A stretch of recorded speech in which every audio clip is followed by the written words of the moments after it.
Muy buena tarde, buen tiempo para todos. Una vez más, el mensaje ya número 5 de aquellos que hemos querido llamar ¿y cómo dice la escritura? Agradezco a cada uno de aquellos que se han comunicado conmigo, me han hecho sus sugerencias, me han compartido sus apreciaciones. Espero que este mensaje sea de edificación. Quiero contarle una anécdota. Hace algunos años, nosotros recién nos fuimos junto con mi esposa a hacer hogar. Perdimos una niña mayor. Pero la anécdota no es esa, la anécdota es, esa niña muere y el médico nos da el mensaje de una manera para nosotros en ese momento muy dura. Para él fue un feto que murió, para nosotros era algo más valioso. Fue duro la respuesta de este hombre, pero con el tiempo logramos entender que él necesitaba ser duro. Yo le pregunto a usted, si usted requiere una respuesta a una pregunta, a un mensaje, si usted va al médico, ¿usted quiere que el médico le diga las cosas románticamente o que sea claro y puntual con usted? Solo para que lo pensemos. Seguramente usted ha tenido sus tiempos de oración, eso es algo muy personal, seguramente usted ha tenido sus tiempos de reflexión. Nuestro mensaje no pretende ir más allá de lo que es un mensaje. El valor lo da el Espíritu Santo, el entendimiento lo da el Espíritu Santo y usted decide seguir aplicando a su vida lo que la palabra le enseña. Espero que a este punto ya usted tenga su palabra, tenga su Biblia, la Biblia en sus manos. Hay varias versiones. Hoy me voy a atrever a leer una versión que se llama la Biblia Latinoamérica. Es una versión, dice que revisada en el 2005 y es de una editorial católica, editorial Verbo Divino. Esto viene de una conferencia episcopal, ¿sí? Creo que lo pronunció mal. Y es una traducción que se sacó específicamente para los misioneros que van a visitar los lugares indígenas, los sitios donde otros no irían, ¿no? Más o menos ese es el resumen de la introducción que tiene esta versión Latinoamérica, muy similar a la Biblia Dios habla hoy, que los hermanos o aquellos católicos, seguramente deben haber muy buenos creyentes allí, utilizan. Recuerde que hemos venido hablando de creer en el Señor Jesucristo como dice la Escritura.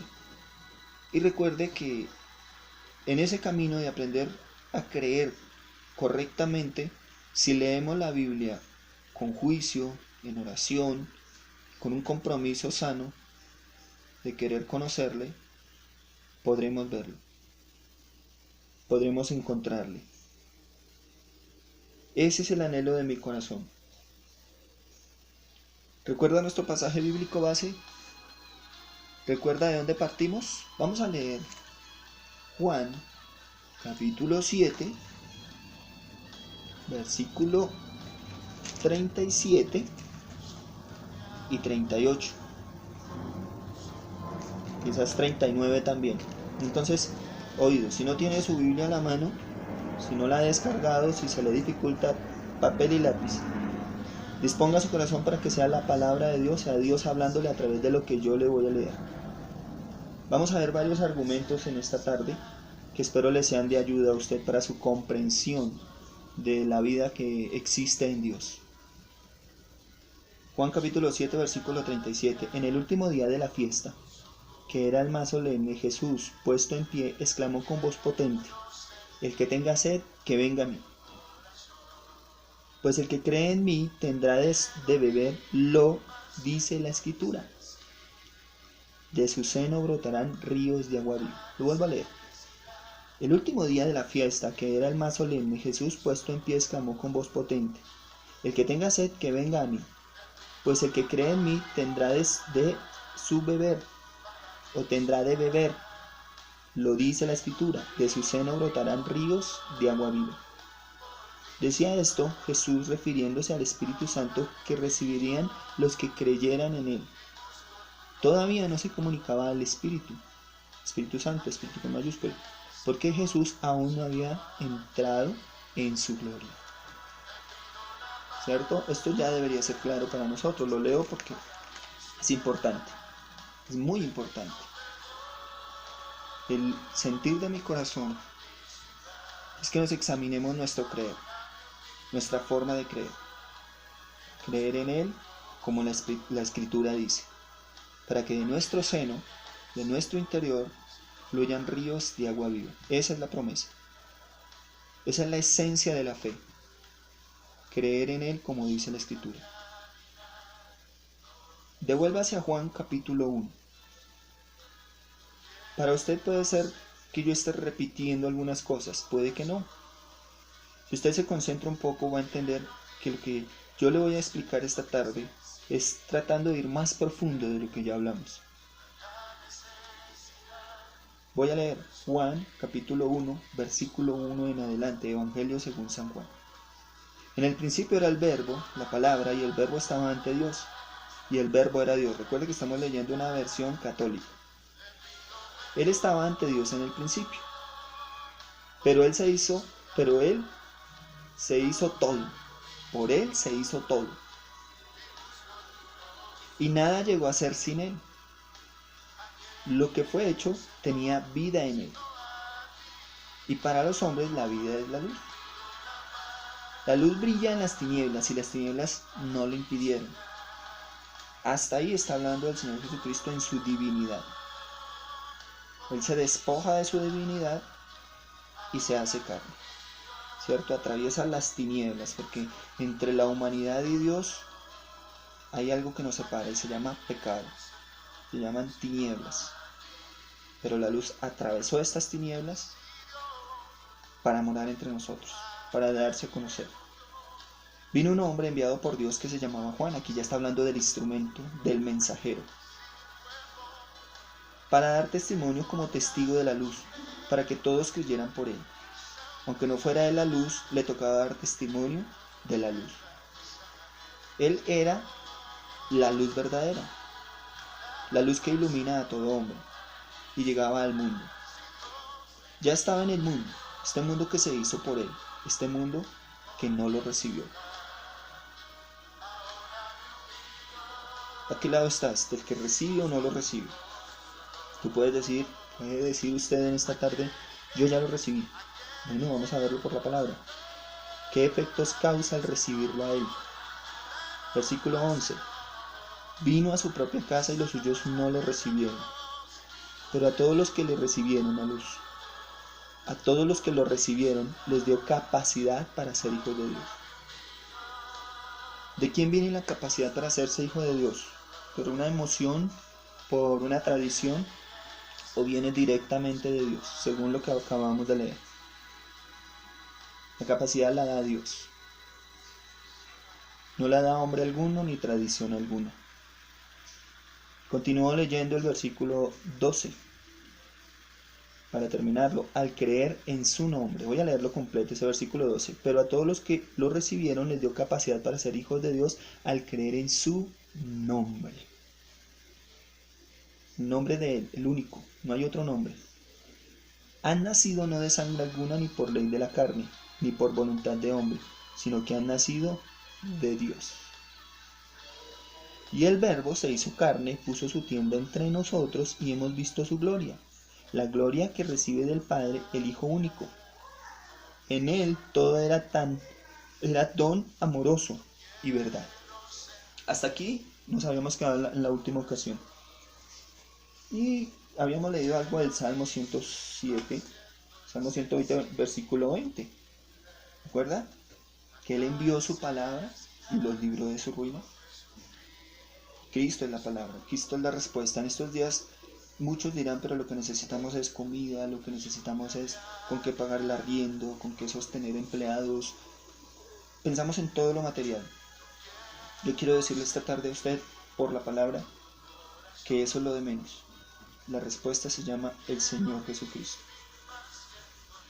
Sígame atentamente, por favor, en lo que le voy a leer, y usted va a comprender que muchos de los que tienen todo ese dinero no les está sirviendo de nada si no tienen a Cristo en su corazón. Aún el temor a la muerte no significa nada si el temor realmente no es saber cómo nos vamos a presentar delante de nuestro Dios, de aquel que llamamos Señor y Dios. Pongamos en orden las prioridades de nuestras vidas. Coloquemos en orden nuestros temores. ¿A quién debemos nuestro temor? A la circunstancia, y no le estamos buscando a Dios solamente porque estemos pasando un momento difícil a nivel mundial. Le buscamos porque le amamos.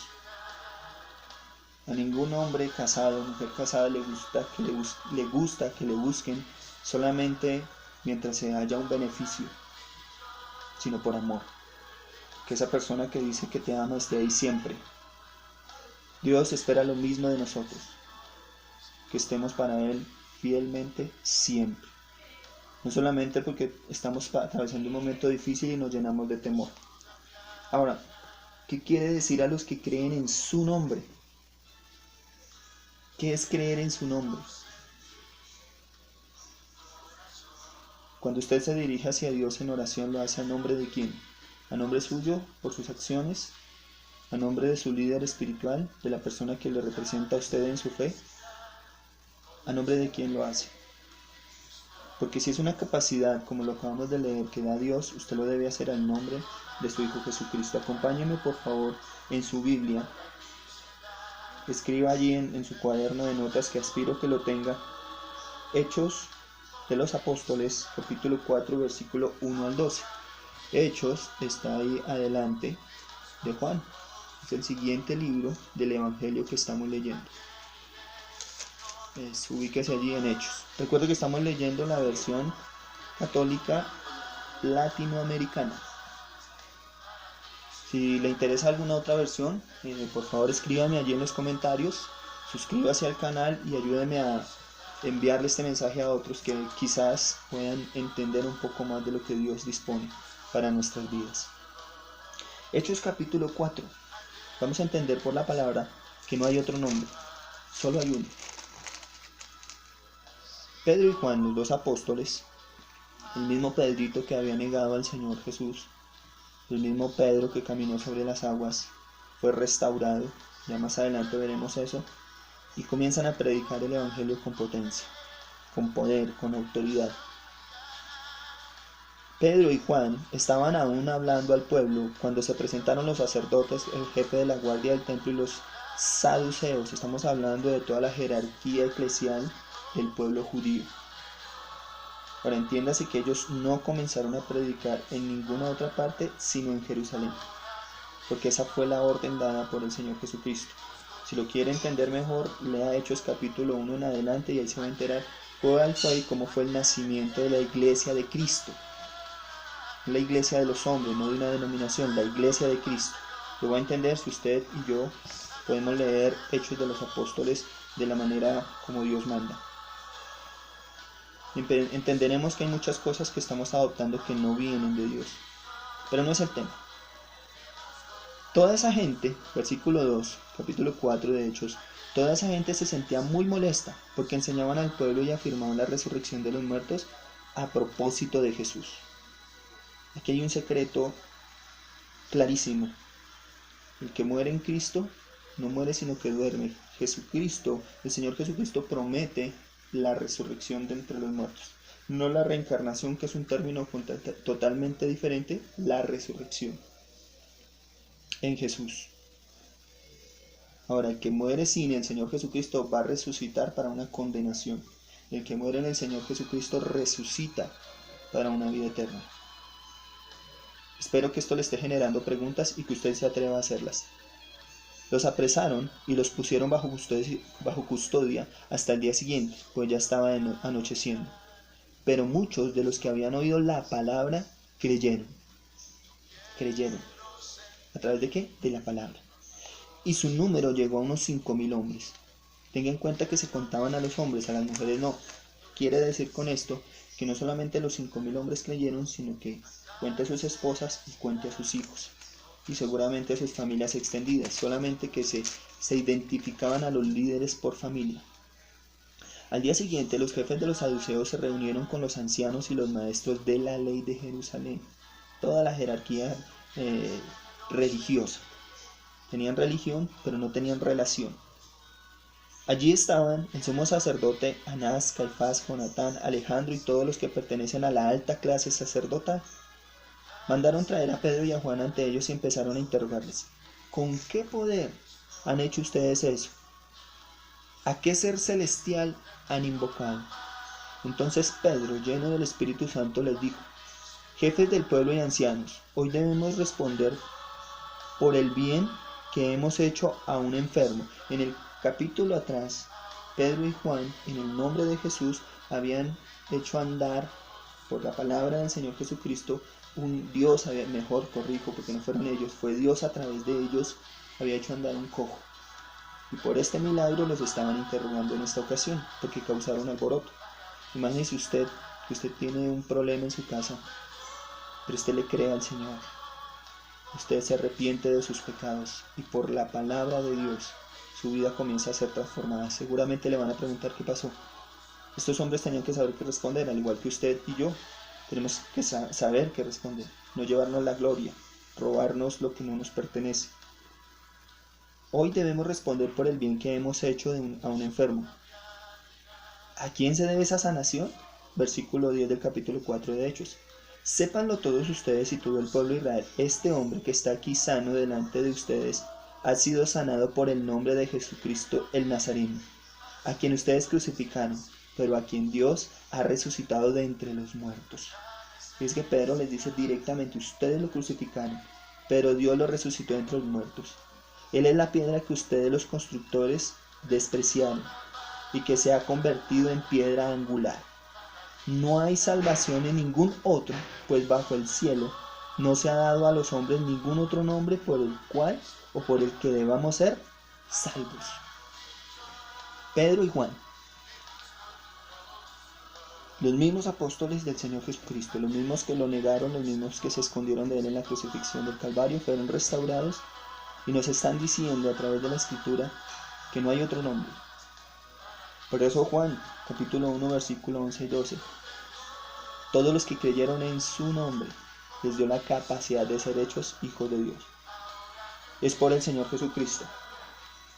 Ahora, ¿cuál es el mensaje? ¿Cuál es el instrumento? Aquí más adelante de Hechos de los Apóstoles usted va a encontrar una carta que se llama Carta a los Romanos.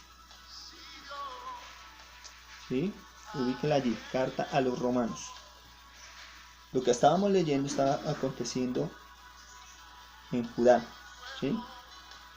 Estaba aconteciendo en el mismo lugar, con las mismas personas que habían crucificado al Señor Jesucristo. Y lo que yo les voy a leer de Romanos está sucediendo ahora en otro pueblo, porque la palabra se iba extendiendo, como su nombre lo dice, está sucediendo en Roma. ¿Ya tiene Romanos? ¿Ya encontró Romanos? Carta a los Romanos.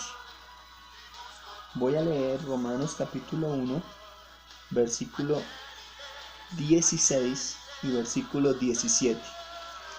Versión latinoamericana, una versión utilizada por los católicos. Como ven, no me avergüenzo del Evangelio.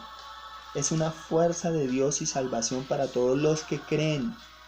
En primer lugar, para los judíos y también para los griegos.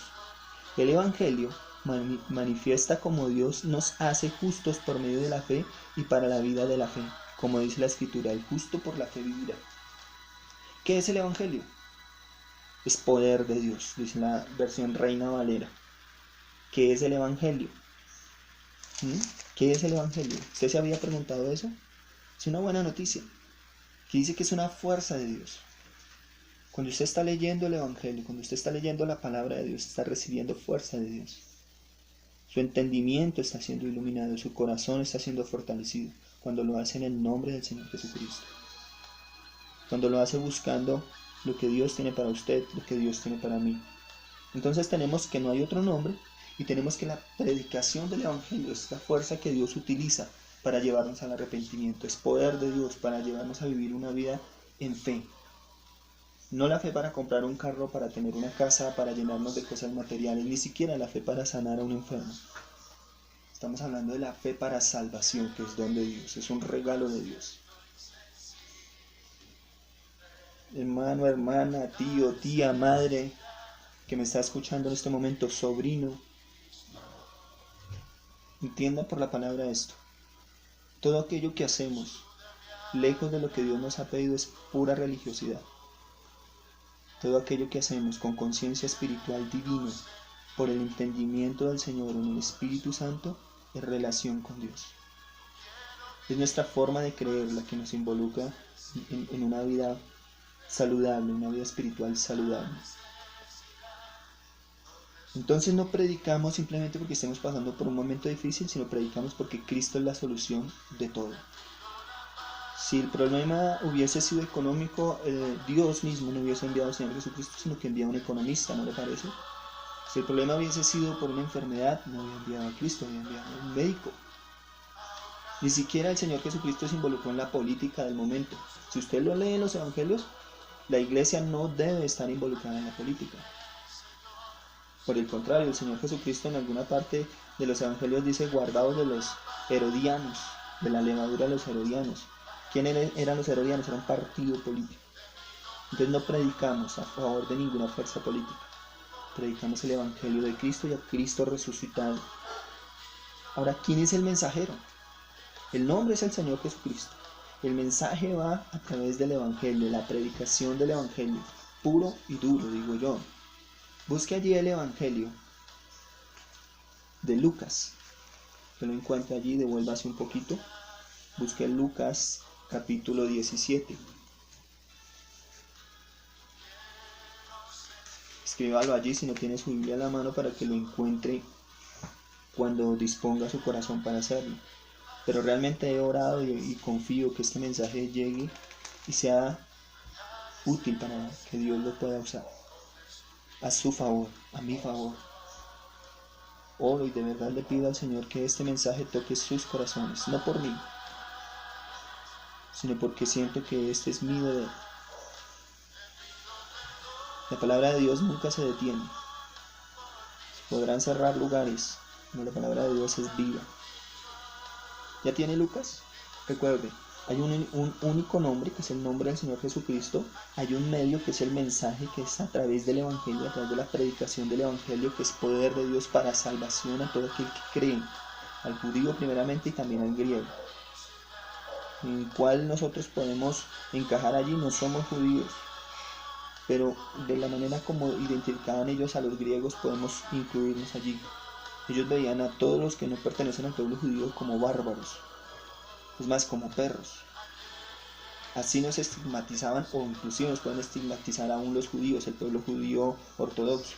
Pero ante los ojos de Dios, su mensaje nos llegó y su mensaje nos salva. Ahora, tenemos un solo nombre, tenemos el evangelio y el mensajero. ¿Qué dice la escritura del mensajero? Recuerda que ya en Juan capítulo 1 hablamos que había un Juan que fue el que estaba anunciando y dando testimonio del Señor Jesucristo. Ese era el mensajero. Pero ¿cómo lo cataloga la Biblia? Lucas capítulo 17, versículo 7. Voy a leer hasta el versículo 10.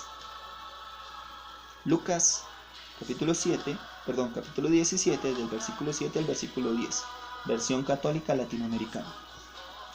¿Acaso tienen un servidor que está arando o cuidando el rebaño, y cuando éste vuelve del campo, le dicen: acaso entra y descansa? ¿No le dirán más bien: prepárense la comida y ponte el delantal para servir, hasta que yo haya comido y bebido, y después comerás y beberás tú? ¿Quién tiene la prioridad? El Señor de esa casa. En este caso, en este ejemplo que él nos está dando, en esta parábola, está hablando de que el Señor tiene la prioridad.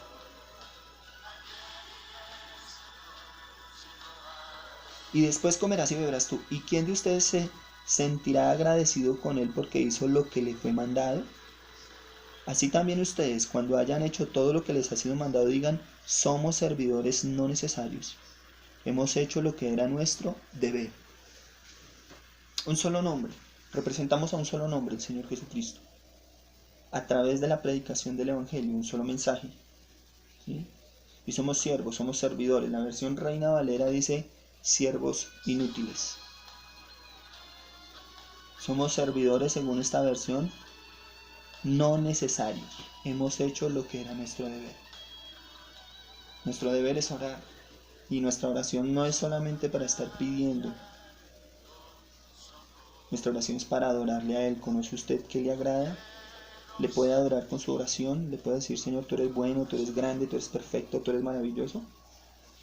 Un solo nombre, un solo mensaje, la predicación del Evangelio y un siervo inútil. Esos son los elementos. Ahora, vayamos rápido a Apocalipsis. Porque de pronto usted dice: yo todo eso lo entiendo.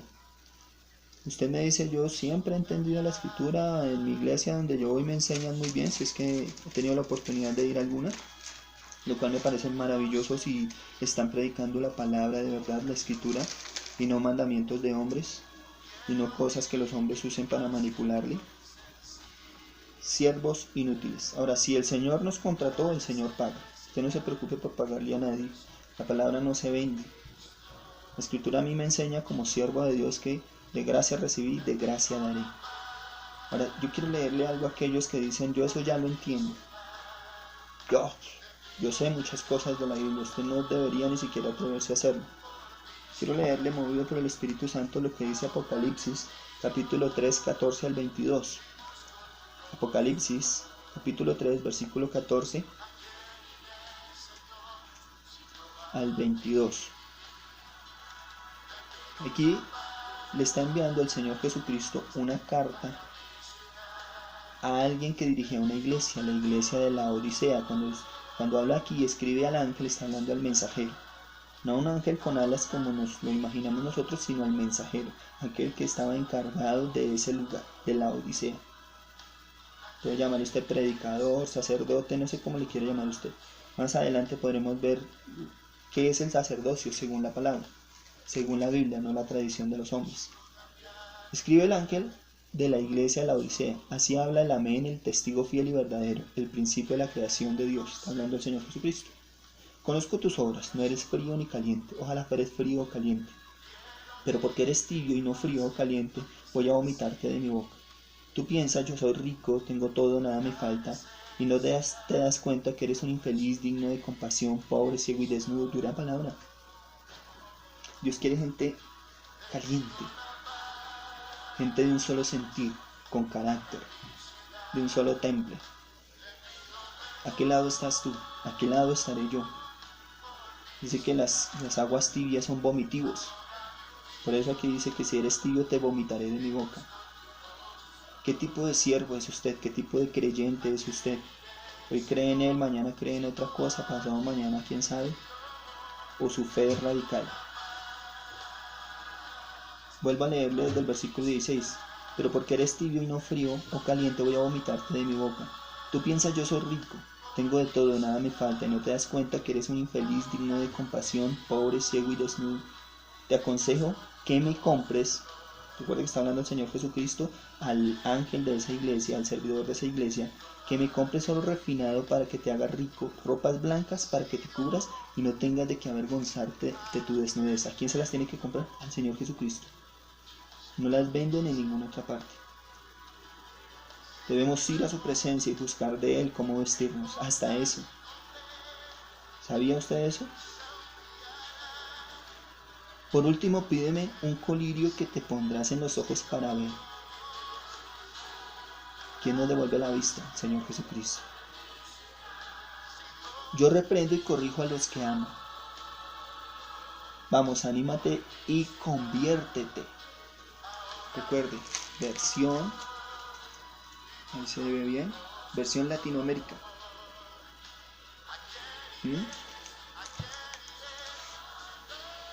Yo le estoy invitando a que lo lea desde su Biblia. La versión Reina Valera dice: arrepiéntete. El convertirse no es que usted está dejando su forma de religiosidad, es que usted se está arrepintiendo de todos sus pecados y va comenzando una relación con el Señor Jesucristo. Yo sé que quizás algunos de los que me oyen y me van a oír ya han oído el Evangelio, pero no basta con oírlo, no basta con que llegue a nuestros oídos. Es necesario que llegue a nuestro corazón y que desde nuestro corazón comience a brotar por todos nuestros rincones de nuestro cuerpo. Arrepiéntete, conviértete. Yo reprendo y corrijo a los que amo, versículo 19. Vamos, anímate y conviértete. Mira que estoy a la puerta y llamo. Si uno escucha mi voz y me abre, entraré en su casa y comeré con él y él conmigo. Al vencedor lo sentaré junto a mí en mi trono. Del mismo modo que yo, después de vencerme, senté junto a mi Padre en su trono. El que tenga oídos, oiga este mensaje del Espíritu, con mayúscula, a las iglesias. ¿Qué le parece esa noticia? Esa información que usted está recibiendo en esta tarde. Arrepiéntete, conviértete. No seamos más tibios. Y me incluyo. No puedo seguir siendo tibio. Si yo sé que hay un pecado en mi vida que no le agrada al Señor, yo tengo que tomar la decisión y apartarme de él. Si sé que Dios me ha venido hablando durante mucho tiempo, y a usted, hombre o mujer que me están oyendo, si usted sabe que Dios le está hablando, no trate de eludirlo. No sea más tibio, no seamos más tibios. Un nombre, el Señor Jesucristo. Un medio, el Evangelio, que es poder de Dios para salvación a todo aquel que cree. Un mensajero, pero ese mensajero no se debe llevar la gloria. Es un mensajero inútil. Por eso usted no paga a Dios con un diezmo, con una ofrenda, con nada que le quieran poner pesos. Dios no funciona así. El mensajero es inútil. El mensajero espera de parte de Dios y no de las personas, porque las personas le pertenecen a Dios. No pretendo con esto nada más que aclararle a usted que la verdadera iglesia de Cristo no está esperando su dinero. Y quisiera yo pedirle perdón por aquellos líderes de la iglesia que lo han hecho, que han torcido su camino y han vendido el Evangelio. Serán condenados. Dios habrá de juzgarlos. Dios habrá de juzgarme a mí por lo mal que haya hecho. No se aparte de Dios por un hombre o una mujer que hizo las cosas mal. Vuelva al Señor en esta tarde, es mi sentir. Ahora, les da la capacidad de ser hijos de Dios, les da el poder de ser hijos de Dios, pero ¿qué es el ser en sí mismo? Ya leímos ríos de agua viva, ¿cierto? Entonces su esencia, la esencia de un verdadero hijo de Dios, voy a decir hasta la saciedad de esto, es que de su interior correrán ríos de agua viva. Si usted va a tener un problema económico, antes de ir a pensar a desesperarse por un préstamo, usted va a tener la capacidad dada por Dios de ir de rodillas y pedirle sabiduría que viene de lo alto. Porque según Juan capítulo 7 versículo 37 al 39, el Espíritu Santo es ese río de agua viva que fluye a través de un verdadero Hijo de Dios.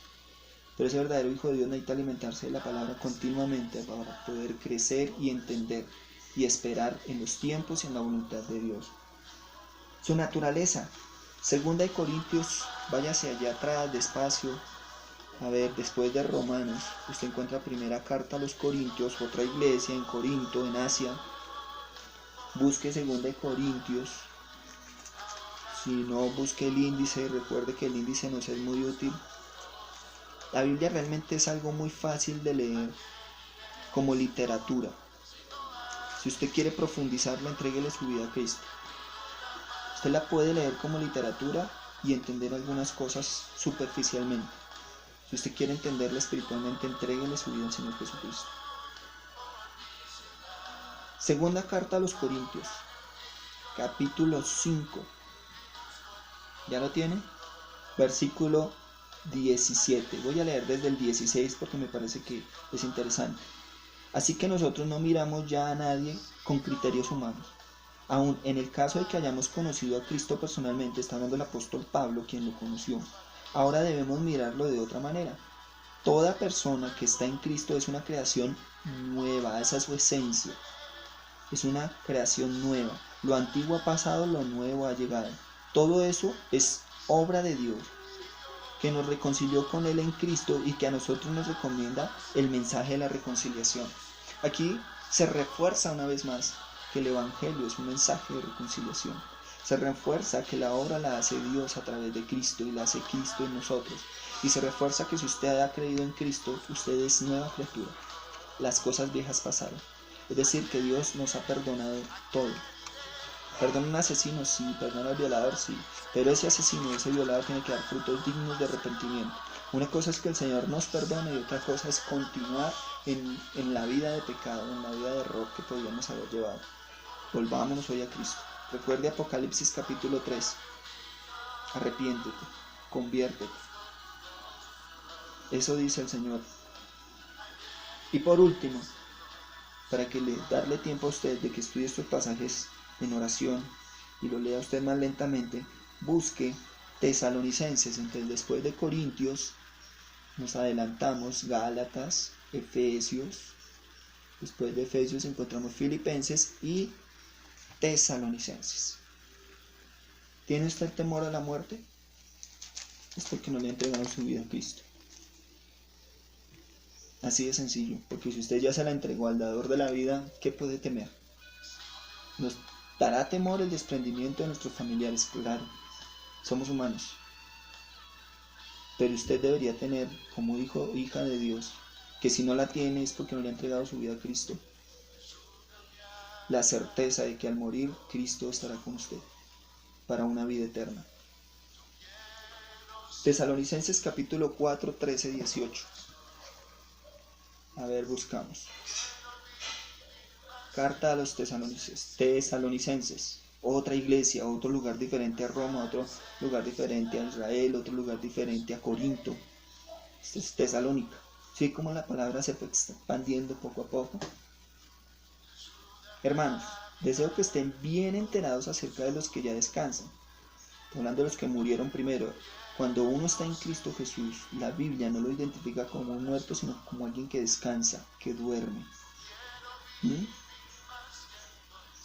No deben afligirse como hacen los demás que no tienen esperanza. O sea, si alguien se está afligiendo por alguien que ya murió, es porque no tiene esperanza. Así de sencillo. Pero si usted, hombre o mujer que me escucha, está seguro que Cristo está en su familia, que Cristo está en su corazón, no tiene por qué afligirse. ¿No creemos que Jesús murió y resucitó? Lo mismo que decimos que mueren nosotros. De la misma manera, Dios hará que Jesús se lleve con él a los que ahora descansan, o sea, a los que habían muerto en ese momento. Igual en este momento, si alguien que tiene a Cristo en su corazón muere por cualquiera sea el motivo, Dios mismo se encargará de él. Es el destino de todos los hombres. Todos vamos a morir, es una cita ineludible. El problema no es que vayamos a morir, el problema es si estamos preparados y sabemos presentarnos delante de quien debemos dar cuentas. Versículo 15 de Tesalonicenses 4 de la versión latinoamericana católica. Les damos esto como palabra del Señor. Nosotros los que ahora vivimos y todavía estamos con vida, cuando venga el Señor, no tendremos ventaja sobre los que ya han muerto. Cuando se dé la señal por la voz del arcángel y la trompeta divina, el mismo Señor bajará del cielo y primero resucitarán los muertos, los que murieron en Cristo. Después nosotros los vivos, los que todavía estemos, nos reuniremos con ellos, llevados en las nubes al encuentro del Señor allá arriba, y estaremos con el Señor para siempre. Guarden pues estas palabras y confórtense unos a otros. Queridos amigos que me escucharon, que me seguirán escuchando, confío en el Señor. Hay un solo nombre, el Señor Jesucristo. Hay un solo mensaje que es el Evangelio, la palabra, la Escritura. El siervo es inútil, recuérdalo siempre. Concédale a sus oídos y a su corazón que el Evangelio le sea predicado, permítalo. Pero sencillamente somos siervos inútiles, hacemos lo que sabemos que tenemos que hacer. No necesita usted pagar por el mensaje, ya Cristo pagó en la cruz del Calvario. No podemos tener orgullo y decir que somos de Cristo cuando caminamos con liviandad. Recuerde Apocalipsis capítulo 3, 14 al 22. Hay que dejar la tibieza y comenzar a decidirnos radicalmente para el Señor. Despojémonos de aquellos pecados, de aquellas cosas que sabemos que no honran a Dios y nos están impidiendo el crecimiento. Recuerden que el que cree en el Señor Jesucristo, como la Escritura lo manda, de su interior correrán ríos de agua viva, que es el Espíritu Santo que el Señor da a aquellos que realmente creen en Él. Y ya no dependerá usted de una cadena de oración, no dependerá de una vela, porque Dios es luz. ¿Qué vela le va a prender usted a la luz? Si Dios es luz, ¿se acuerda Juan capítulo 1? Cristo es la luz del mundo, vamos a prenderle una vela, no tiene sentido, no tiene coherencia, no hay razón de aquello.